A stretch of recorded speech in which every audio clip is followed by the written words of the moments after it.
네, 안녕하세요. 2020학년도 대학혁신지원사업 성과 공유에 교수학습 분야 발표를 맡게 된 숙명여자대학교 교수학센터 최보라입니다. 제가 이번 발표에서 말씀드릴 주제는 학습 저성취자 맞춤형 위스타트 프로그램의 사례입니다. 기본적으로 많은 학교에서 학습 저성취자 관리를 지금 현재 시행하고 있는데요. 그 필요성으로는 첫 번째로는 대학 경쟁력 제고를 위해서 다양한 어떤 그러한 평가들이 실시되고 있고 또 거기에 따라서 다양한 대학의 교육의 질적 향상이 지속적으로 강조되고 있기 때문입니다. 또 하나는 대학 교육의 어떤 양적인 성적 말고도 학습자의 어떤 학습 성과를 양적인 성장 외에도 이제 질적으로 향상시키기 위한 다양한 어떤 지원과 방법에 다양한 대학에서 관심을 갖고 있습니다.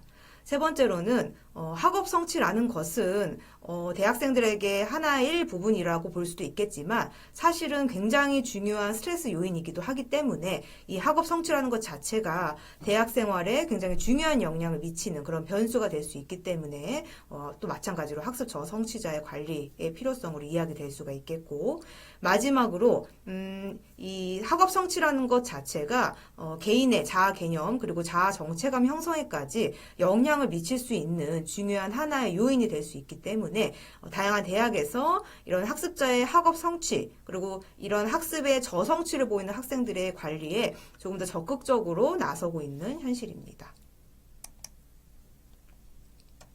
그렇다면 대학생들이 학사 경고를 받는 그 요인에 대해서 살펴볼 필요가 있겠는데요. 학사 경고를 받는 원인으로는 첫 번째로는 개인 내적인 요인이 있습니다. 심리적인 요인이라든지 아니면 뭐 이제 지적인 요인 같은 것들이 있을 수가 있겠고요.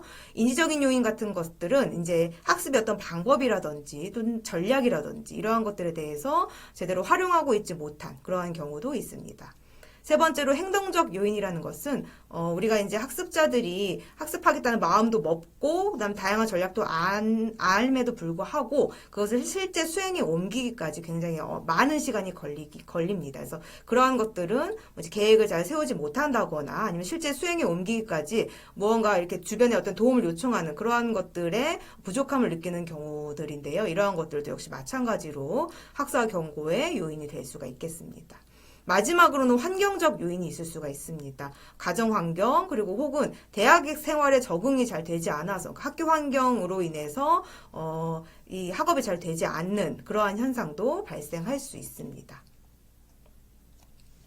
조금 더 자세하게 살펴보면 개인 내적 요인으로는 목표와 동기가 부재한다던가 아니면 뭐 학교와 전공에 만족하지 못한다거나 혹은 그로 인해서 열등감을 갖게 되고 또 학업이 제대로 잘 진행되지 않다 보니 결국에는 자포자기하는 그런 현상으로 발생할 수도 있고 또 이로 인해서 스스로 무언가를 할 수 있다라는 그러한 자기 효능감이 부족해서 자기 통제까지 어려워지는 그런 현상으로 인해 대학생들이 학업을 잘 하지 못하는 그런 경우가 발생을 하고요. 인지적인 요인에서는 다양한 어떤 주의 집중 전략이라든지 아니면 기억하기 위한 다양한 전략들이라든지 아니면 학습한 것들을 실제로 활용하는 기억을 활용하는 전략들 이러한 다양한 학습 기술 능력이 부족한 경우가 있습니다. 세 번째로 행동적 요인이라는 것은 말씀드렸다시피 무언가 수행에 옮기기까지가 굉장히 어려운 학생들을 이야기를 하는데요. 시간을 관리하는 것, 내가 언제 무언가를 우선순위로 잡아서 해야 하는지 그런 것들에 대한 능력이 부족한 경우, 그 다음에 누군가에게 뭐 어려운 부분이 있을 때는 친구에게 도움을 요청한다든지 아니면 교수님께 도움을 요청한다든지 이러한 것 자체를 좀 어려워하고 잘 하지 못하는 그러한 것들이 포함됩니다. 마지막으로 환경적인 요인이라는 것은 뭐 이제 가정 경제가 곤란하거나 아니면은 스스로 무언가를 학습하려고 하는데 지지해주는 힘이 부족하거나 아니면 이제 학습하는 환경 자체에 부정하는 그런 경우들이 있습니다. 이러한 요인들을 살펴본 후에 이제 위스타트 프로그램이라는 것을 개발하게 되었는데요. 이 위스타트 프로그램이라는 것에 대해 그 위라는 것은 우리 숙명여자대학교의 교육 혁신 모델이 바로 이 와이즈 에듀케이션입니다. 그래서 이 와이즈 에듀케이션의 앞글자를 따서 위라고 지었고요. 이 와이즈 에듀케이션을 임하기 이전에 우리가 이제 학습을 하기 위한 어떤 그런 기반이 갖춰진 상태로 만들고자 하는 그런 프로그램이다라는 취지에서 프로그램 명 0을 위스타트 프로그램이다라고 이름을 지었습니다. 이 위스타트 프로그램은 기존에 이제 숙명여자대학교에서도 그 관련된 학사 경고자 프로그램이 있었습니다. 그런데 사실은 이 학사 경고자 대상 프로그램이라는 것 자체가 맞춤형 프로그램으로 잘 개발되어 있긴 하지만 학사 경고자만 대상으로 하는 프로그램이다 보니까 어떻게 보면 좀 낙인 효과가 있기도 하고요. 또 이 학사 경고자가 아닌 학사 경고자의 어떤 위기에 있는, 그러니까 예방적으로 무언가 처치가 필요한 학생들에게 제공을 해줄 프로그램이 있지가 않았습니다. 그래서 이러한 학사 경고자만을 대상으로 하는 프로그램을 조금 확대하는 게 좋겠다라고 생각을 했고요. 그로 인해서 대상을 학사 경고자에서 학습 저성취자로, 다시 말해서 스스로 무언가 학업이 부족하다고 느낀다거나 아니면 어떠한 도움을 요청하는 그런 학생들로 그 대상을 확대하였습니다. 그래서 앞전에서 살펴본 바와 같이 다양한 요인들, 그러니까 뭐 실제 환경적 혹은 뭐 다양한 연구들로부터 학사 경고의 원인을 파악해서 영역별 프로그램을 조금 더 체계적으로 구축하려고 노력하였고, 특히 이 매슬로우의 욕구 위계 이론을 살펴보면 우리가 지적 성취를 이루기 이전에 다양한 결핍 욕구들을 채워줄 필요가 있다라고 이야기를 하는데, 그러한 결핍 욕구의 가장 상위 욕구인 자존감의 욕구에 대해서 한번 살펴보는 시간을 갖기 위해서 우리가 영역별 프로그램을 하기 이전에 자존감 특강을 넣어서 시행하는 것으로 프로그램을 구성하였습니다. 조금 더 구체적인 프로그램의 운영 과정을 살펴보시면, 첫 번째로 대상자는 이제 학사 경고가 1회 이상, 그러니까 1회 정도 받아도, 1회를 받아도 무조건 그 대상이 됩니다. 그리고 그뿐만이 아니라 본인 스스로 학습에 조금 어려움을 겪거나 스스로 학습에 좀 도움을 얻고 싶은 학생들에게도 그 프로그램에 함께 참여할 수 있도록 그 기회를 열어두었고요. 과정을 살펴보면 첫 번째로는 이제 진단 과정을 거치게 됩니다. 자기조절학습 검사, 그다음에 학습동기 유형 검사, 그다음에 진로사고 검사 같은 것들을 통해서 스스로 현재 본인의 학습 수준이 어떤지 검사를 통해서 스스로 판단할 수 있도록 도와주고, 특히 동기 및 정서 점수가 T점수로 50점 아래인 경우에는 특별히 이제 상담센터와 연계해서 심리 상담을 할 수 있도록 도와주기도 합니다. 그 다음으로 실시하는 게 이제 자존감 특강이고요. 이 자존감 특강은 다양한 강연자로부터 이 자존감에 대해서 무엇이 중요한지, 또 자존감을 향상시키기 위해서는 어떠한 점을 고려해야 하는지, 그러한 부분에 대해서 특강 형식으로 진행을 하게 됩니다. 자존감 특강이 진행된 다음에는 영역별 프로그램이 실시되게 되는데요. 영역별 프로그램이라는 것은 우리가 이제 학습에 있어서 꼭 필요한, 다시 말해서 궁극적으로 우리가 이 프로그램 자체의 최종 목표는 학습자가 스스로 학습할 수 있는 학습자가 되도록 하는 것이기 때문에 자기조절 학습, 다시 말해서 자기조절 학습의 영역, 동기적인 영역, 인지적인 영역, 그리고 이 행동적인 영역, 각 영역에서 프로그램을 개발해서 시행하고 있습니다. 마지막으로 이 프로그램들을 모두 이 운영 과정에 함께 참여한 학생들에게 만족도 조사를 실시하고, 또 각각의 어떤 성적 향상이 어느 정도 되어 있는지를 점검하고요. 특히 이 위스타트 프로그램에 참여한 학사 경고자들 중에서 상위 50%의 학생들은 학사팀의 점프업 그 장학금과 연계되어서 그 장학금을 수혜 받을 수 있는 그런 자격이 주어지게 됩니다. 시행되는 그 프로그램을 하나의 영역씩 조금씩 자세하게 살펴보면, 첫 번째로 동기적 영역 프로그램으로는 학습자들이 왜 공부를 해야 하는지, 내가 무슨 이유로 공부를 해야 하는지에 대해서 사실 잘 모르는 학생들이 많기 때문에 학습하는 이유가 왜 필요한지, 그 다음에 이 동기 중에서도 우리가 외적 동기도 있고 내적 동기도 있는데 특별히 내적 동기가 왜 중요한지에 대해서 알 수 있는 시간을 갖도록 해주고, 마지막으로 동기가 낮은 학생들의 대부분은 목표가 잘 잡혀있지 않은 학생들이 많기 때문에 이 목표를 어떻게 설정하는 것이 중요한지에 대해서 함께 살펴보는 시간을 갖습니다. 동기적 영역 프로그램을 조금 구체적으로 살펴보면, 사실 대학생들이 스스로에 대해서 생각하는 시간이 생각보다 부족하다라고 여겨지기 때문에 특히나 이제 본인이 뭘 좋아하는지, 뭘 할 때 잘하는지 이런 것들을 학업 성취가 부족한 학생들은 잘 모르는 경우가 많습니다. 그렇기 때문에 첫 번째 시간으로는 좀 내가 나에 대해서 이해하는 시간을 갖도록 그렇게 구성을 했고요. 그래서 내가 스스로 봤을 때 나는 어떤 사람인지 체크하도록 하고 또 나는 모르겠지만 뭐 남이 봤을 때 나는 어떤 사람인지 그러한 것들을 체크하는 시간을 갖도록 하고요. 또 이것뿐만이 아니라 내가 향후에 갖고 싶은 그런 어떠한 나의 특성들은 또 뭐가 있는지 그러한 것들을 체크하게 해서 내가 아는 영역과 다른 사람이 아는 영역이 함께 큰지 아니면 뭐 내가 아는 영역만 큰지 아니면 또 다른 사람이 아는 영역만 큰 것은 아닌지 아니면은 나도 잘 모르고 남도 잘 모르는 영역이 크지는 않은지 이러한 것들을 만들도록 해서 각각의 영역별로 내가 어떤 사람인지를 스스로 좀 깨닫고 이야기 나누는 시간을 갖습니다. 그래서 궁극적으로는 내가 아는 영역이 넓어져야만, 커져야만, 내가 나를 잘 알아야만 남들에게도 나를 잘 알릴 수 있고, 또 이러한 영역이 커져야만 내가 뭘 좋아하는지 나 스스로 잘 이해해줘서 학습하는 방법, 내가 어떻게 학습하는 게 더 잘 맞는지, 또 내가 어떻게 공부하는 게 나에게 더 잘 맞는지 이런 것들을 알 수 있게 된다라는 점을 함께 이야기합니다.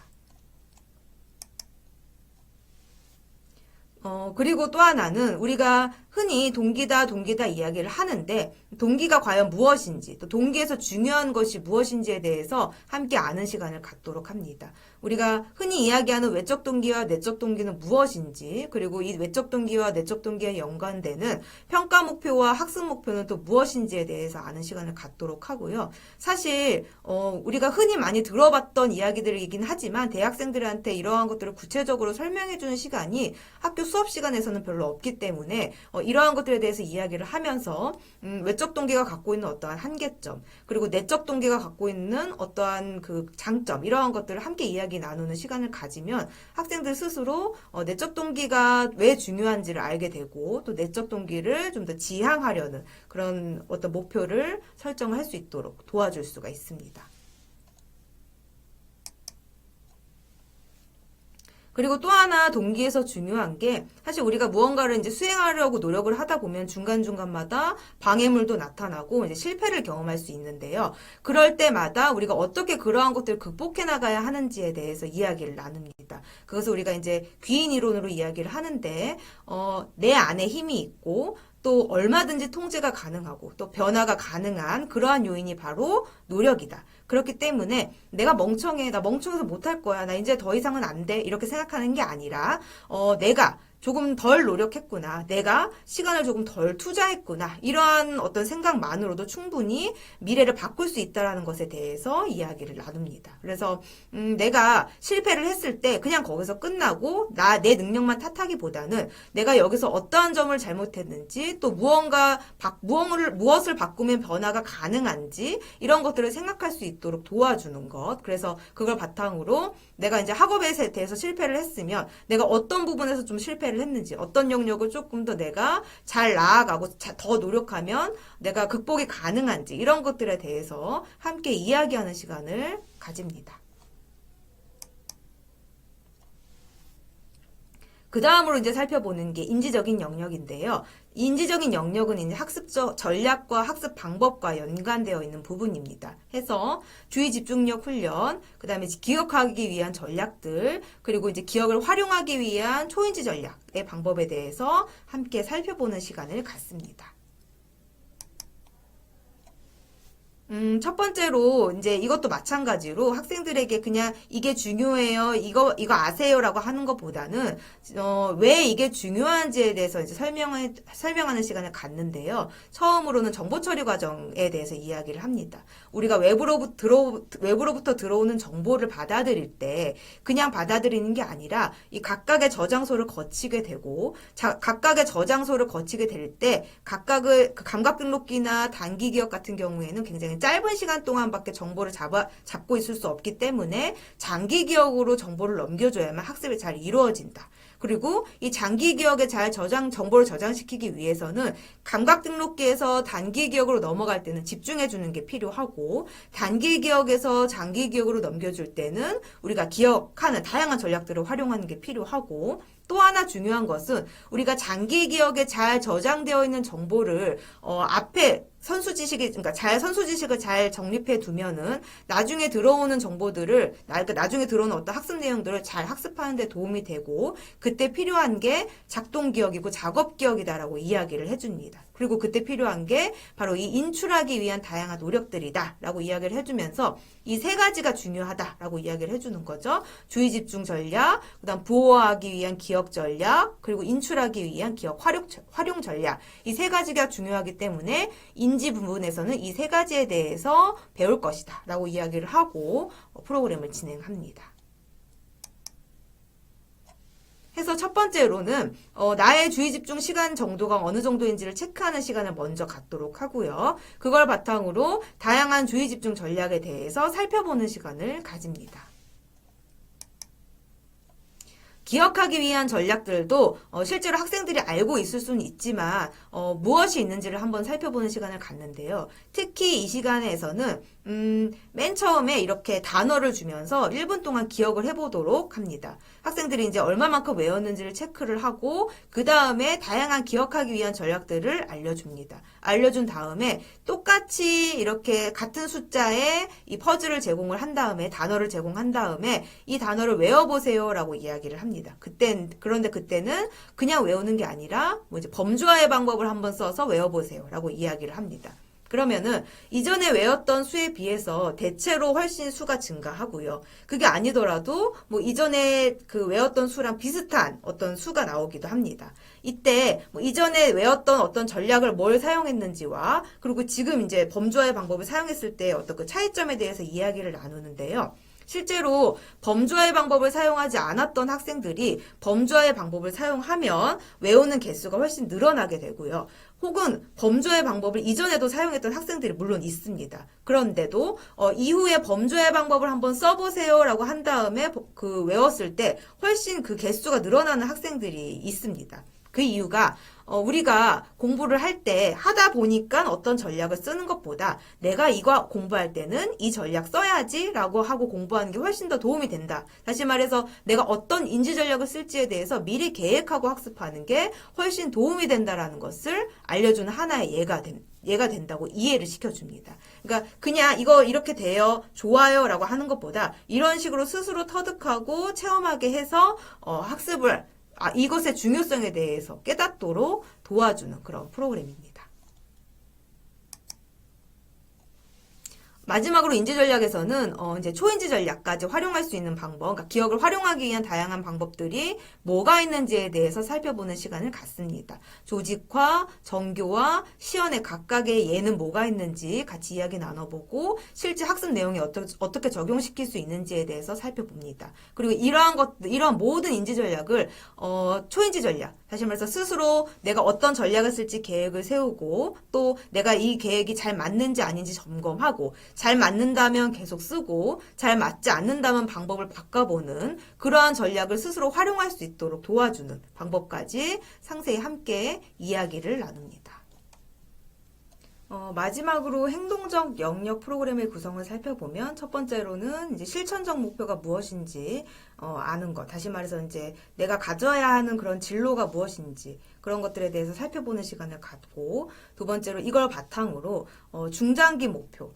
내가 최종적으로 도달해야 하는 것이 무엇인지에 대해서 진로가 정해지면 이 진로에 잘 도달하기 위해서 뭐 이제 학년별로 내가 반드시 이루어야 하는 것들이 무엇이 있는지 그런 행동 리스트들에 대해서 함께 살펴보는 시간을 갖고요. 마지막으로 이 내가 최종적으로 도달해야 하는 어떤 장기 목표와 그 중간중간마다 도달해야 하는 그런 중기 목표들이 있다면 그러한 것들을 내가 잘 도달하기 위해서 시간 관리를 어떻게 해야 하는지 또 계획은 어떻게 세우는 게 이러한 목표에 잘 도달할 수 있도록 도와주는지 이런 것들에 대해서 살펴보는 시간을 갖습니다.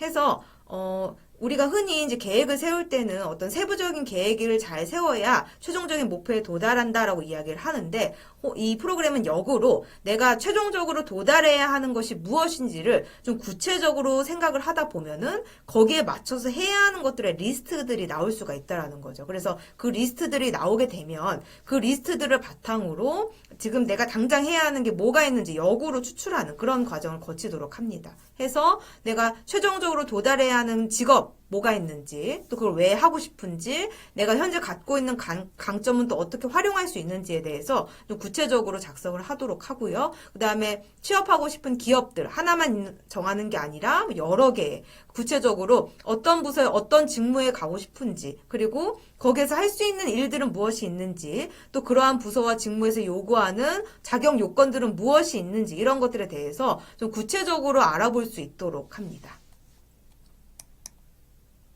그 다음으로 하는 게 내가 지금 현재 시간을 잘 활용하고 있는지에 대해서 스스로 평가를 하도록 돕습니다. 내가 시간을 잘 활용했을 때 또 느끼는 어떤 감정들은 무엇이 있는지, 또 시간을 잘 보내지 못했을 때 느끼는 감정들은 또 무엇이 있는지, 이런 것들에 대해서 함께 살펴보는 시간을 갖습니다. 그 다음에 그것을 바탕으로 계획을 세울 때 계획을 중요시해야 되는 몇 가지 요건들에 대해서 이야기를 합니다. 목표가 반드시 있어야 하고, 왜냐면 그런 것들이 있어야 세부적인 어떤 행동 리스트들이 정해져서 계획을 세울 때 훨씬 효율적으로 계획이 세워질 수 있다라는 것에 대해서 이야기를 하고요. 또 우선순위를 정해서 계획을 세울 필요가 있다라는 것들에 대해서도 이야기를 합니다. 그 외에도 뭐 짜투리 시간 같은 것들을 어떻게 활용할지, 이런 것들도 그냥 막연하게 생각하는 것보다는 계획을 세워서 하는 것이 훨씬 더 시간을 잘 활용할 수 있도록 도와준다라는 것에 대해서 이야기를 합니다. 마지막으로 실제적으로 계획을 세우는 걸 함께 도와줍니다. 리스트들이 나왔다면 그 리스트들을 내가 1년, 1학년, 2학년, 3학년, 4학년에 각각 어떻게 분배할지, 그리고 1학년 계획이 세워졌다면, 그러니까 한 학년의 계획이 세워졌다면 뭐 여름방학에는 1학기 때는 뭐 할 건지, 여름방학엔 뭐 할 건지, 2학기 때는 뭐 할 건지, 겨울방학엔 뭐 할 건지, 이런 식으로 그 절기별로 어떻게, 분기별로 어떻게 내가 계획, 리스트들을 분배할지, 그런 것들을 분배한 다음에, 그것이 분배되었다면, 내가 이제 1학기께 나왔다면, 3월, 4월, 5월, 6월, 이 4달 동안 각각 어떻게 또 분배해서 리스트를 해 나갈지, 그리고 이러한 것들이 정해졌다면, 월에 해야 하는 리스트들을 내가 1주차, 2주차, 3주차, 4주차에 어떻게 해야 할지, 그리고 이러한 것들이 나왔다면 마찬가지로 한 주차에 내가 해야 하는 리스트를 매일매일 월화수목금토일 어떻게 분배해서 해야 할지에 대해서 계획을 세우도록 돕습니다. 해서 특히 1일 계획을 세울 때는 좀 구체적으로 계획을 세워야 한다라고 이야기를 하고요. 공부를 한다라고 한다면 어떤 교재로 몇 페이지를 한 시간에 얼마만큼 할 수 있을지, 그런 것들에 대해서 스스로 이전에 학습한 것들을 바탕으로 계획을 좀 구체적으로 세울 수 있도록 도와줍니다. 네, 이렇게 진행되고 있는 위스타트 프로그램의 만족도를 살펴보면, 먼저 위스타트 프로그램이라는 것 자체는 2019학년도 2학기부터 시행이 되었고, 그 이전에는 이제 학사 경고자를 위한 학습력 향상 워크숍이라는 게 따로 이제 진행이 되었습니다. 그래서 이 2018년도부터 살펴보면 1학기와 2학기에 각각 39명과 35명의 참가자가 있었고, 만족도는 4.02와 4.64. 그리고 2019학년도는 1학기에는 40명, 2학기에는 85명 참여하였고요. 2019학년도 2학기부터 이제 위스타트 프로그램이 시작되기 시작했는데 만족도가 조금 향상된 것을 알 수 있습니다. 2020학년도에는 1학기는 276명, 2학기는 181명이 참가하였고, 만족도도 이전 학기에 비해서 훨씬 크게 향상한 것을 볼 수 있습니다. 위스타트 프로그램만의 만족도만을 살펴봐도 4.65, 4.63, 4.81로 조금 향상이 이루어지고 비교적 높은 만족도를 보이고 있음을 확인할 수 있습니다. 학생들의 주관적 평가를 봐도 이제 굉장히 만족하고 있다라는 게 느껴지고요.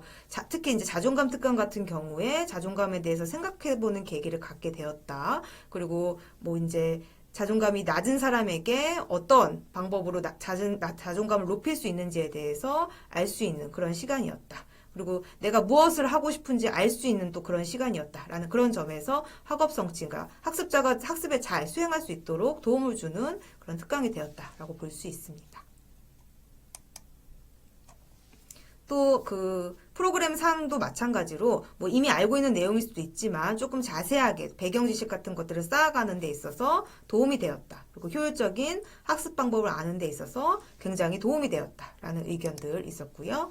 뭐 학생들이 이제 해시태그 같은 것들을 달아주는데 뭐 이제 효율적인 공부, 뭐 학습 능력 향상, 그다음에 그 학습력 향상에 도움을 주었다. 이런 것들에 대해서 그런 해시태그들이 달리고 있습니다.